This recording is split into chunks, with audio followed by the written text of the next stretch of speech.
What would you do if your HOA decided that your private property wasn't really yours? If they started acting like they had a right to it, inviting themselves in, throwing parties, and making decisions like you didn't even exist? That's exactly what happened to me. When I bought my property, I thought I had found paradise. A beautiful, secluded lake, surrounded by towering trees, far enough from the city to be peaceful but close enough to still have modern conveniences. Best of all, the lake was entirely mine, legally, fully, indisputably. It was written in the deed, recorded in county documents, and clearly marked on every property survey. No shared ownership, no public access.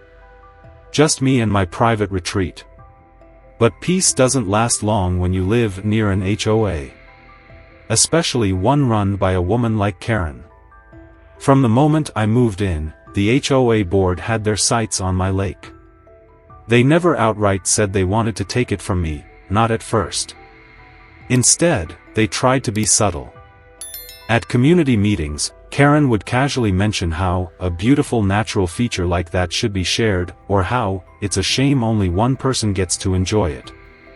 More than once, she hinted that hosting neighborhood events at the lake would be such a generous thing to do. I always shut it down, making it clear that my property was not open for discussion. That didn't sit well with Karen. Karen wasn't just any HOA president, she was the type who saw herself as a ruler. The kind of woman who walked around with a clipboard, issuing fines for things like slightly faded mailbox paint and lawn ornaments that weren't aesthetic. She had an opinion about everything, and unfortunately, my lake was high on her list. When the subtle hints didn't work, she escalated. I started receiving letters from the HOA about how community amenities should be available to everyone. I ignored them. Then, I noticed people walking near the water's edge, strangers who claimed that Karen told them it was okay. That's when I realized this wasn't just about suggestions anymore. Karen had no intention of stopping. And I was about to find out just how far she was willing to go. It wasn't long before Karen's efforts turned from annoying to outright deceptive. At first, it was just a few people wandering near the lake, acting like they were lost or just out for a casual stroll. But when I confronted them, they all said the same thing. Karen had told them the lake was part of the neighborhood and that as long as they were respectful, they had every right to enjoy it. That was the moment I knew she had taken this fight to a new level. I stormed over to her house, knocking hard enough to make my point before she even opened the door. When she did, she greeted me with that smug little smile, as if she had been expecting me. I didn't waste time on pleasantries. I told her flat out that I owned the lake, that she had no right to tell anyone otherwise, and that if I caught anyone else trespassing, I'd be involving the authorities. She let out an exaggerated sigh, shaking her head like I was some unreasonable fool. "You're being so difficult," she said, crossing her arms. "It's just water. It's not like you even use it all the time." I took a step forward, leveling my voice. "It's mine. That's all that matters. If you keep pushing this, you're going to regret it." She scoffed, waved her hand dismissively, and shut the door in my face. I should have known that wouldn't be the end of it. A week later, I got a letter in the mail, an official HOA violation notice. Apparently, I was being fined for failing to maintain a community amenity. My jaw clenched so hard I thought my teeth might crack. The letter claimed that since the lake was an essential part of the neighborhood's character, I was in violation of HOA standards for not making it available for shared use. It listed two options: pay a $2,500 fine or allow the HOA to take over maintenance of the lake for the benefit of the community. I actually laughed when I finished reading it. Karen had lost her mind if she thought this was going to work. She knew damn well the lake wasn't hers to control, but now she was flat out fabricating violations to force my hand. That wasn't just overreach, that was fraud. I wasn't going to let her get away with it. That night, I called my lawyer, laying out everything from the trespassing to the bogus fine. He confirmed what I already knew: the HOA had zero legal standing, and their attempt to fine me for not sharing my own property was a complete joke. He drafted a response, citing property law and warning them that if they didn't withdraw the violation notice immediately, they'd be facing a lawsuit. I sent the letter the next day and waited. A few days later, I got a short, clipped email from the HOA board. The fine had been reviewed and dismissed. No apology. No explanation. Just a quiet, desperate retreat. But Karen wasn't done yet. She needed a new angle, a new way to push me into giving in. That's when she pulled her most underhanded move yet. She faked a community petition. She went door to door, telling homeowners she was gathering signatures for a neighborhood improvement initiative. Most people didn't think twice about signing. They assumed it was about things like better street lighting or landscaping projects.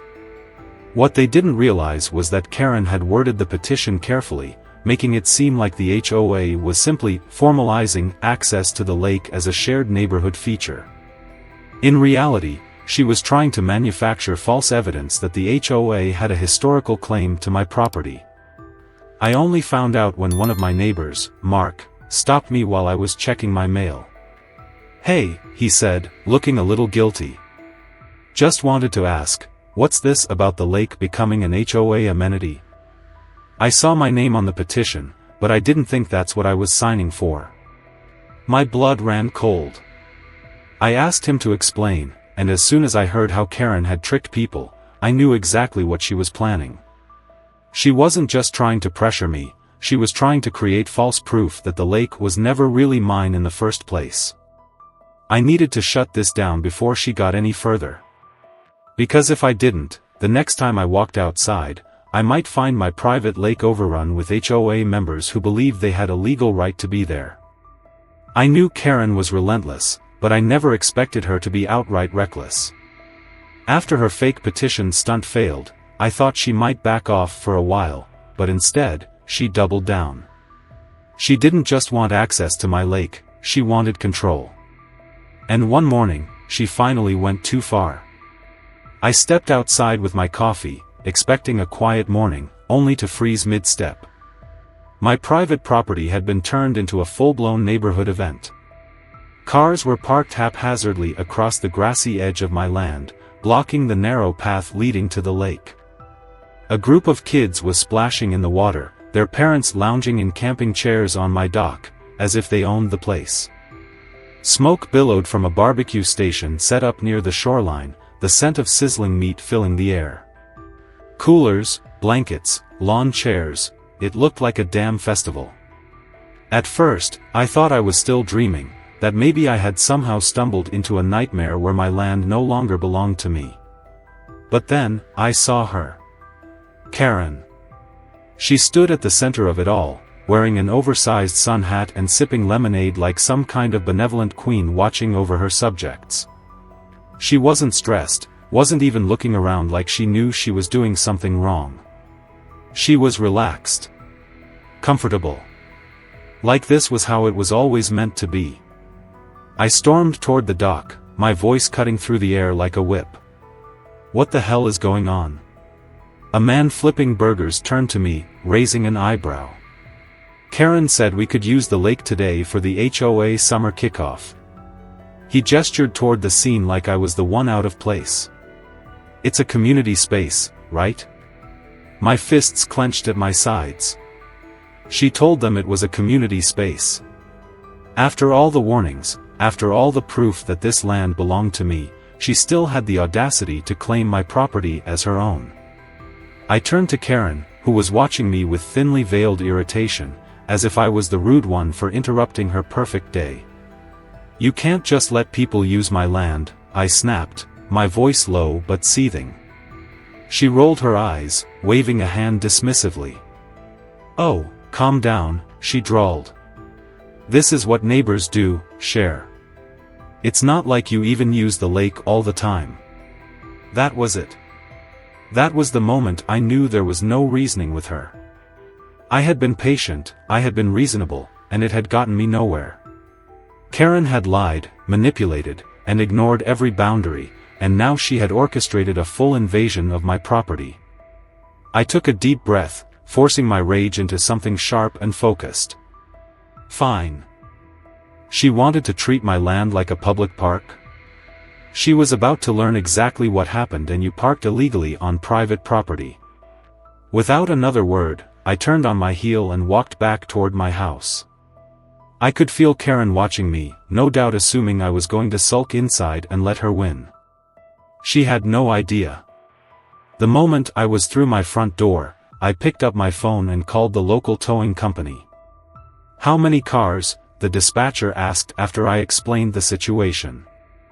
I stepped back outside, scanning the chaotic mess of vehicles crowding my property. "At least 15, I said, my voice eerily calm. "Possibly more."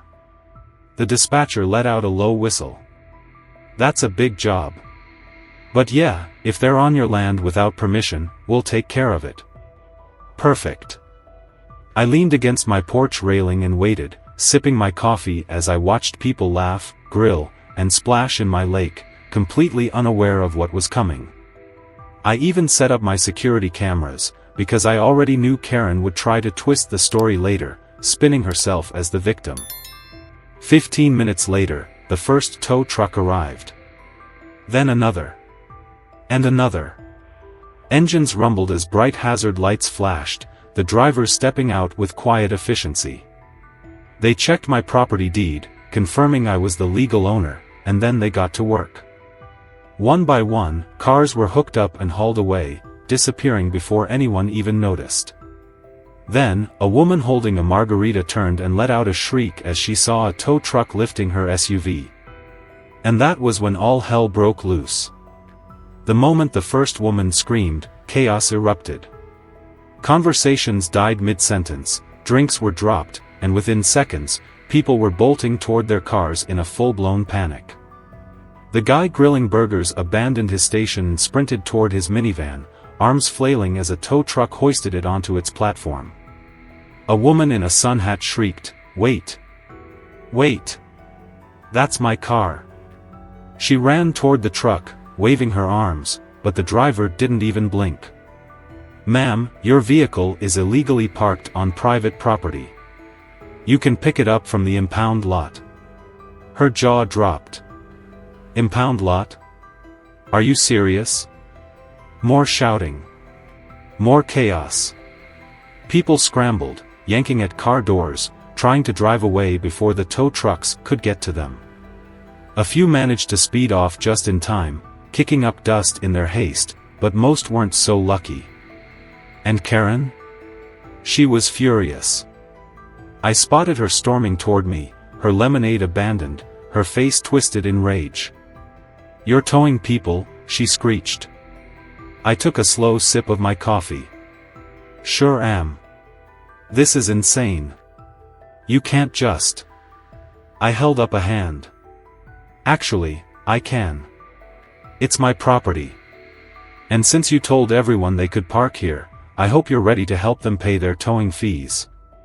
The color drained from her face. She turned toward the angry crowd, who were no longer just panicked, they were furious. "You told us we could park here," a man snapped.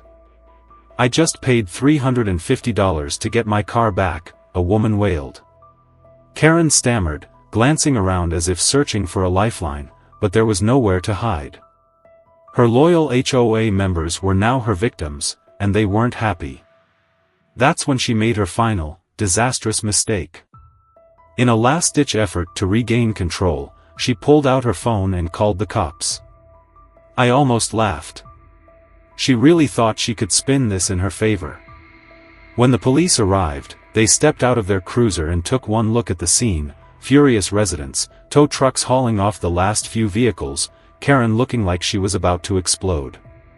The officer sighed, already exhausted before the conversation even started. "Sir, do you own this property?" "Yep." The officer nodded, glancing at the chaos behind me. "And these vehicles, were they parked here without your permission?" "Yep." He turned to Karen, his expression unreadable. "Ma'am, this is private property. He has every legal right to remove unauthorized vehicles. Karen opened and closed her mouth like a fish gasping for air. But, the HOA has always. The officer held up a hand, already done with her nonsense. This has nothing to do with the HOA. It's his land. You and your members have no legal right to be here. Silence. That was the moment it all crumbled for Karen. People weren't angry at me anymore. They were angry at her. A man clenched his jaw. So I got towed because Karen lied? Another woman crossed her arms. You said we were allowed here, Karen. Now I'm out $400. Karen stammered, floundering for an excuse, but the HOA members weren't buying it anymore. She had manipulated them, cost them real money, and now the cops had confirmed she had no legal authority. It got worse for her when one of the officers asked, "Ma'am, did you organize this event?" Karen swallowed hard. Well, I. Because if so, that means you're responsible for misleading these people onto private property. I swear, I saw the exact moment she realized she was screwed. The cops didn't arrest her, but they took a full report and made it clear that if any of these people wanted to sue for damages, they had every right to. One by one, the HOA members stormed off, some still cursing under their breath. The summer kickoff party was over, all thanks to Karen's ego. As the last car was dragged away, I saw someone mutter under their breath, "I'm filing a complaint with the HOA board. She's got to go." I leaned back against my porch railing, watching the downfall unfold. Karen's reign was starting to crumble, and I had front row seats to the show. Karen wasn't the type to admit defeat easily. After the towing fiasco, most people would have cut their losses and moved on, but she was too arrogant for that. Instead, she tried to spin the entire thing as my fault. The very next morning, an email from the HOA landed in my inbox, a mass message sent to every resident. It was a masterpiece of delusion. Karen painted herself as the victim, claiming that I had overreacted to a friendly neighborhood gathering and aggressively disrupted a community event by having cars towed. She even threw in some nonsense about how my actions were divisive and damaging to the spirit of neighborly unity. The problem was, no one was buying it anymore. Within hours, a chain of furious replies flooded the HOA message board. "Karen, you told us we could park there. Why didn't you check first? So I'm out $350 because you lied? This is completely unacceptable. You need to fix this." It was glorious. Karen had spent years wielding power over the HOA like a dictator, but now, her own people were turning against her. And then came the final nail in her coffin, the legal notice from my lawyer. I had decided to go on the offensive. My lawyer sent a formal cease and desist letter to Karen and the HOA board, making it crystal clear that they had zero rights to my land. It detailed the trespassing incidents, Karen's false claims, and her blatant attempts to manipulate homeowners into believing they had access. It also came with a warning: if anyone so much as set foot near my lake again, would press charges. The HOA board, which had never been particularly fond of Karen's heavy-handed leadership, saw the writing on the wall. She had cost dozens of members real money, nearly dragged the HOA into a lawsuit, and now she had put the entire association at risk. At the next meeting, things exploded. One homeowner stood up and publicly called for her removal, stating that she had misled the entire neighborhood and exposed them to legal trouble. Another demanded an audit of HOA funds, suspecting Karen had used them to print those fake lake access flyers she had passed out weeks earlier. It didn't take long. A vote was called. Karen was officially removed as HOA president. And just like that, the reign of terror was over. It didn't take long for Karen to pack up and leave after that. A few weeks later, one of her old HOA allies admitted, rather awkwardly, that she had sold her house and moved away. Apparently, she couldn't handle the humiliation of being dethroned. Good riddance. With Karen gone, the HOA went radio silent. No more letters. No more nonsense. No more entitled demands. Just peace. But I wasn't about to let history repeat itself. I had taller fences installed, security cameras set up, and motion sensor lights rigged around the dock. I even put up legally binding no trespassing signs, with clear warnings of prosecution. Since then, not a single HOA member has dared set foot near my lake. The funniest part? Every once in a while, I hear the HOA is struggling to find a new president. Seems like no one wants to take Karen's old job. Wonder why? So, what do you think? Was this the pettiest revenge ever, or did Karen get exactly what she deserved? Have you ever dealt with an HOA nightmare like this? Drop your stories below. I'd love to hear who had it worse.